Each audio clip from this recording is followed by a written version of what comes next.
priority ban. So, when it comes to playstyle, still, Matilda, again, the mobility, dined na yun sa side ng Omega. Ayaw nila na laging nagkakaroon ng buff, yung Blacklist International. And also sa Blacklist International, they're always focusing on securing their own jungle buffs. Or kanyang yung purple and the orange by removing the Jawhead na pwede rin mag-disjoint. Or, kasi, ano yan eh, parang sobrang flexible niya. Pwede mo siyang gawing core, pwede mo siyang gawing offlaner, pwede mo siyang gawing tank or support. And yung kanyang ejector para ma-reset palagi yung buff sa side ng Blacklist International. But Blacklist, they have the priority pick. They will secure a Benedetta side. Sagot naman ng Omega with the Popolin Kupa and the Pakito. Yep, both these two teams, mataas yung priority nila sa mga picks na ganyan. Yung Benedetta na yan with Blacklist International, flex pa rin yan. Yeah. If that's gonna be going to the jungle, pwede mo yan ilagay sa either side lanes. Yeah. So nakita na natin yung mga traditional na alam natin ng mga gold laners yung nagpa-farm din. Hindi mo na kailangan din palabas grabe yung flexibility dito ng Blacklist International. Papaisip ka talaga kung ano yung saan sila malalagay, anong position sila mapupunta. Kung yung X-Borg na yun mapupunta sa side lane, maganda din naman mag-hold yung X-Borg. Yeah. Pwede rin siya mag-core, tapos Benedetta sa side lane. Actually, meron na din ako mga nakikita, or at least sinusubukan lang nila yung X-Borg na maging support. Bilang na bilang. Pero possibility pa rin yun. Kumaga parang old school na X-Borg na Ice Queen 1 plus the Glorious 1, or rather the Imburn na kagad na item Glowing Wand. There we go. Pero ang napapansin ko, with the Rafaela pick, it's either the Benedetta or the X-Borg pa rin talaga magko-core dito eh. Yeah. I'm leaning towards the X-Borg core here and then side lane para sa Benedetta. But looking at the Omega's draft here, isa sa mga meta heroes ngayon sa ranked games, ang Harley, with the burst of magic, pwede agad sila makakuha ng pick-off. And isa rin siya sa mga heroes na pwedeng mag-burst or mag-melt kagad ng Firago armor ni X-Borg. Nakakabawas ng magic defense ang isang Harley. So kung nag-iisip kayo bakit ang sakit ng Harley sa early game, kahit wala pang item, on the way pa lang siya sa first item niya, yun lang. Poker tricks niya. Pag natamaan ka ng mga abilities niya, nababawasan ka ng magic defense. So kailangan dito mag-ingat ang Blacklist International. Especially, I think there's gonna be Oh My Venus, gonna be rocking the Rafaela. So kailangan niya mag-ingat sa positioning, kung saan siya mag-check. Kasi baka biglang out of nowhere, matamaan ka ng deadly magic, combohan ka lang ng isang Harley, quick easy pick off. So, early to mid, may sagot ng Omega.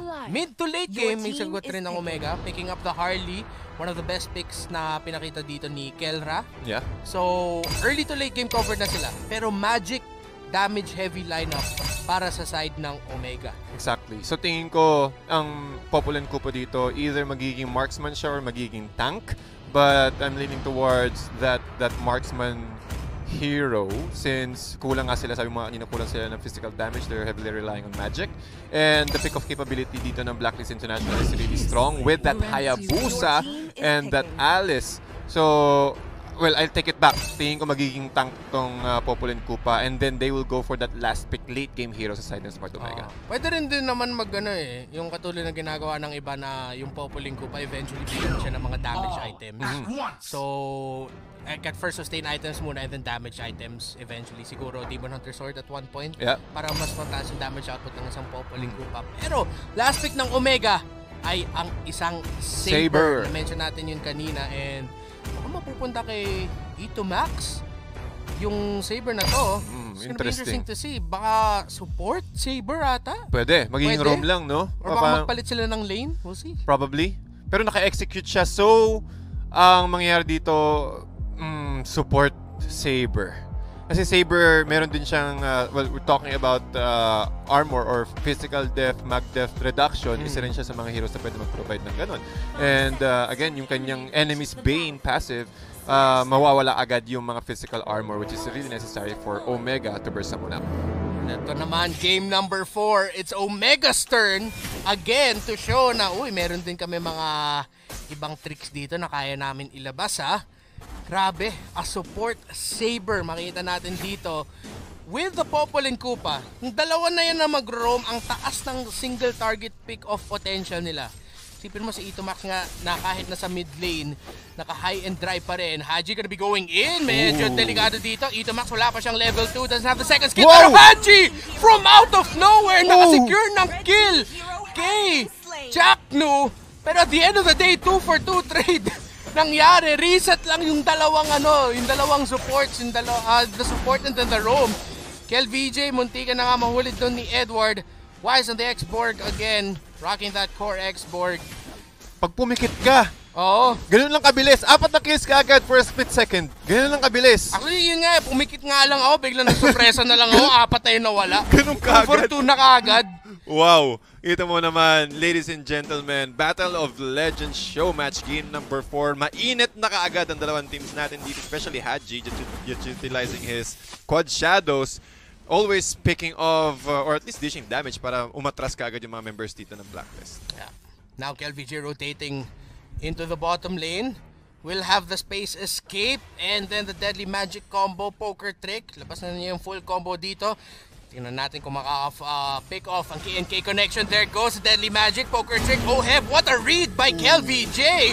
Tossing the poker trick at the right spot. Let's get with the Alice going down at the hands of the deadly magic. Pero si KelVJ naman ang mahuli dito ng Blacklist International. Wise with those 2 assists. I think Oh My Venus ang naka-last hit doon. Or I think it was Haji. I think it was Haji. One of those were able to secure the kill on the KelVJ. So, reset on the momentum. Blacklist International, maumpisa na nila yung Turtle. Pero Omega, malapit din. Tignan natin kung ay, hindi na. Hindi na makakontest. Ang bilis na ng bawas. Yeah, yung objective, we're talking about dishing out true damage here sa side ni Blacklist International. Again, the retribution true damage plus the overheat from the fire missiles. Ang bilis na makamelt ng objectives dito. But look at the skirmishes. Wala nang mana yung dalawang heroes natin sa bottom lane. At gagamitin na nila ang kanilang normal basic attacks to secure that gold siege minions. Kung isipin mo kung sino yung rookie of the first half of this year sa MLBB, dalawang pangalan maiisip mo, either Oheb or Kelra. Maganda nakita natin sila nagbabakbakan. Holy Baptism by Oh My Venus could open up a pick-up here by Haji. Pero yung triple sweep ng Saber kay Haji ang nakahuli sa kanya. Itomax really low. Makakatakas pa ba siya? Hindi na. Double kill para kay Wise. Saktong-sakto kakakuha niya ng kanyang War Axe plus additional 2 Festival of Blood stacks. Mas mataas na agad yung lifesteal niya.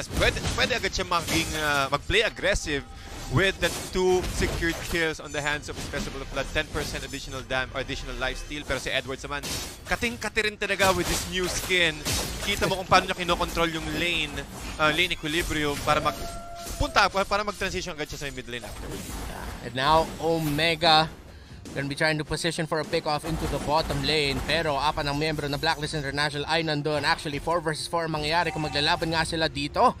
Pero Omega, naghanap pa sila ng opening. Oheb nagbato ng Flowing Blood. Gives a little bit more information and that is KelVJ going back sa kanyang jungle rotation. Itomax, ang taas ng damage na kuha niya dito. Galing sa fire missiles ng isang X-Borg. Man, kita mo yung fire missiles dito ni Wise na makatinanin lalo yan. And talking about Kate, medyo squishy yung mga heroes dito ng Omega at si Renzo lang yung talagang kayang mag-absorb ng damage. But unfortunately, Renzo, yung timing niya is andun pa siya sa timing na kailangan niya muna bumaba. May XP lane! Oh, my Venus gets taken out! That is the main support, the roamer for Blacklist International. Kapitana gets taken out and now Omega gonna be fighting forward and this Turtle Wise. hindi pa nare-reset. Wise, wala nang Firago armor, kailangan na niya mag-back out. KelVJ goes back with a space escape. Edward nearby, susubukan niya ata i-Alecto final blow yung Turtle dito. Alecto final blow goes out, pero yung Turtle mapupunta kay Itomax. Of all people, mataas din yung damage na dish out ni Edward pero nahuli siya ni Renzo. Meanwhile, in the bottom lane, Haji and Oheb working together to take down Kelras Harith. Yup, Harith, isa sa mga heroes na dapat alagaan muna early game para makakuha agad siya ng power spike with his Zaman Force. Pero nakikita natin, Blacklist International knew na kailangan mo natin tignan to palagi. And Haji, kailangan niya rin mag-back out using his quad shadows. Nakita niya agad si Etomax at isa sa mga sobrang notorious when it comes to pick off. Sobrang successful Rado. Oh! Grabe naman yung flame missiles! Man, talagang binabad niya kasi hindi na siya makakatakas dun eh. Pero pinilit niya yung tier 1 turret. Nabuhay pa yung tier 1 turret on top of that. And that was a missed opportunity sa side dito ni Renzo. But slowly, Omega, hindi pa rin sila naiiwan when it comes to net worth. Almost 1K. Ito Max goes in with the triple sweep. Kailangan magbaka dun ni Haji. Bumalik siya. That is still gonna be a kill for the Saber. Meanwhile, Oh My Venus gets stunned. Will he get slowed? But no, Oh My Venus will be able to escape. Haji ang nahuli doon ng Omega. Omega in prime position pa rin para makapick off. Here comes Wise going in. Tingnan mo yung damage na ginagawa niya. Pero ang sakit din ng damage na nilalabas ng Omega. Ito Max forced to go back. That's gonna be Keller coming in with the Zaman Force and the Harith double kill for Kelra. Wow. Again, going back to what happened earlier, si Etomax, or rather si Haji, bumalik siya ulit sa quad shadow niya kasi alam niya na puputok ka agad yung deadly magic. So ang ginawa niya, bumalik siya sa may quad shadow sa likod para ibigay niya yung kill sa ibang hero, not on the core hero which is the KelVJ. So it was a nice decision, but what happened earlier, medyo sumalubsob, nagulat si Wise na, oh wait lang, tatlong hero yung nandun sa loob ng brushes, so wala na siyang option to back out. Big team fight in the middle lane. That's gonna be the triple sweep na ginamit dito ni Ito Max. Saber able to dash away. Blacklist International, wala silang bawi doon sa pick-off ng Omega, pero sila pa rin ang mag-umpisa ng Turtle, just trying to get a positioning around it. Now Omega going closer to the Turtle. Ito Max, will he go in? Wala pa siyang triple sweep, wala pa yung ultimate niya. KelVJ can go in with the Space Escape Retribution! Oh! Space Escape Takas! That's a hat-trick by KelVJ! Magic at its finest, ladies and gentlemen. KelVJ, mukhang nakahula siya ng isang malupit. Oh. Minagic tricks niya talaga yung Turtle doon. Now you see it, now you don't. Nahuli ka agad ni KelVJ. What a retribution. And now Smart Omega, meron silang maliit na lead dito, pero Ito Max going in again with the triple sweep. Ibalik niya sa mid lane. But that is gonna be the kill there onto Haji. Sakit. Wow. Parang sure kill talaga yung support Saber na may kasamang mataas din na mag-burst damage. Oh My Venus will get done. Holy Baptism. Mahuli dito si Chaknu. They get knocked up by the Koopa. Surprise, I'm not mistaken. Oheb goes in! The flowing blood! The blood! The counterplay by Omega! Wala pa sila mauhuli. Lumalaban pa rin dito si Oheb, but that's gonna be a kill for Smart Omega. Simple, smart sila. And now Renjo and Kelra going forward. Wise gets taken out. Eyes on the mid lane turret. Edward will try to do his best to defend this, pero wala. That is the mid lane turret of Omega, or Blacklist International rather, going down. Ang ganda ng composition dito ng Smart Omega. Again, they're utilizing the strength of their heroes. Again, we're talking about KelVJ, yung poker tricks niya, na-abuse niya yung brush, yung surprise mechanic. Pagkapasok ni Ohebs may brush, nakuha niya lahat ng damage from the poker tricks, and there's no opportunity to lifesteal that damage away para kay Oheb dito. And with the strength of Omega when it comes to that fight, lamang sila ng hero counts. I-plus mo na rin dun si Koopa. So, ang lakas ng strength ng pick-up capability dito ng Omega. Conceal play is stopped there by Blacklist International. Holy Baptism catches too by Oh My Venus. Omega eyes set on stealing away the purple buff of Blacklist International. Blacklist moving forward. Wise and Edward zoning out Omega. They back off. Masyadong risky na yung invade na yun. That's gonna be a full-on team fight. Sa maliit na eskinita doon, tapos kalaban mo pa, X-Borg, Alice. Omega playing it safe. Play safe. That's what they need to do. Kasi unti-unting nakaka-recover ang Blacklist International with the pick-off capability and also when it comes to team fight. So ang kailangan lang nilang matahin dito sa side ng Smart Omega is si Wise palagi. So kapag si Wise merong Firaga Armor, kailangan nyo munang kontrolin or hintayin na gumamit muna siya ng Last Insanity bago pumasok ang Smart Omega. Two-man rotation to the bottom lane, KelVJ and Renjo. Applying pressure onto the lane of Edward. Mag-invade naman sila dito para sa orange buff ni Wise. That's a lot of damage. Last Insanity, hindi magagamit. Firaga Armor gets to burst him down. Or they burst down the Firaga Armor. Pero yung orange buff ata, nakuha pa rin doon ni Wise. We're gonna have to double check. But here comes Oheb diving under tower with a Blood Oath.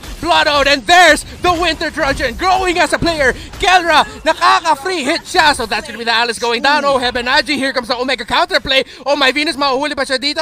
Already using the flicker to get out of that. Trying to run away. Holy healing with the movement speed. Pero si Jack nung ginamit yung conceal para mahuli. Deadly Magic and KelVJ takes down the Queen.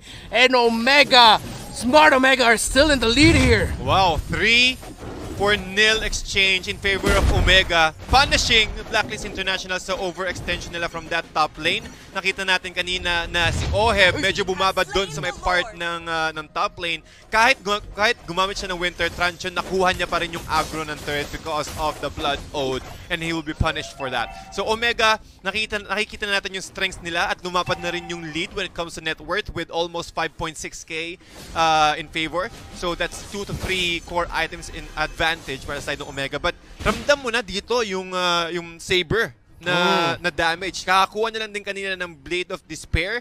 Add mo pa dun yung high and dry na kapag solo hero ka lang at nakuha ka niya ng triple sweep, ilista mo na. Maghihintay ka talaga ng 30 seconds plus sa death timer mo. So yun yung strength ng Omega. Securing the pick off and then move as 5 afterwards.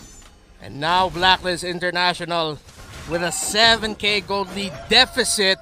Susubukan nila depensahan ang push na to galing sa Smart Omega. The Lord will be able to take down the second tier tower in the bottom lane. Meanwhile, Smart Omega Wise splitting focus. Wise, mauhuli dito ng Deadly Magic. That's gonna be like the final blow para maklear yung minion wave. Itomax with the conceal pero hindi niya gagamitin yung triple sweep. Wala pang nauhuli ditong miyembro for either team, pero si Wise going in, stun doon si KLVJ with a Holy Baptism, pero here comes the counterplay coming in from Smart Omega.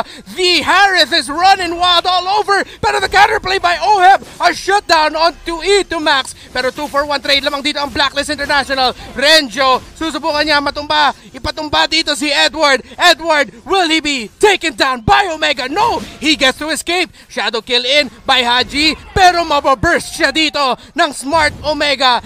Edward na lang ang makakadepensa dito. 4 seconds until Oh My Venus comes back. 7 seconds until Wise comes back. Tingnan natin kung matatapos na ng Smart Omega bago makabalik dito ang mga miyembro ng Blacklist International. Focusing on the base. Will this be game? That's no more minions. Hindi pa matatapos ata, pero natapos na nga ng Smart Omega. Ladies and gentlemen, para sa Battle of Legends, we have a game number 5. Napatayo nga dito si TDC. Sobrang ganda kasi na action eh. Nahuli ako kasi bilis ng Smart 5G yung connection natin. Pero wow, what a game. Ano mas mabilis? Yung 5G or yung pag-upo mo? Yung ano eh, yung 5G. Yung 5G. Yung 5G. May ganyan pa akong unti eh. Ibang klase. Wow, what a game. Sabi ko na eh, ano talaga eh, magkakaroon tayo ng Game 5. Parang 5G lang, syempre. Ano yan. Kasi hindi pwede mapapatalo ang Smart Omega from that scenario. And we have a Game 5 game. Oo. Pre, expected na to eh. Oo, expected yun. Napag-usapan na natin yung kanina eh. I mean, these are two teams who bring out the best in each other. Kung papakita man, you'll be forced to really show your creativity, flexibility, in-game skills mo talaga. And sinabi nga ni Itomax kanina na masaya nga sila na makakalaban nila yung Blacklist International. Oo, parang isa na namang opportunity Oo. to take back or to at least malista or mapirmahan na talaga yung pinaka momentum nila, or rather yung labanan nila from the previous tournaments. So, nakikita na tayo ng na-counter na yung core export.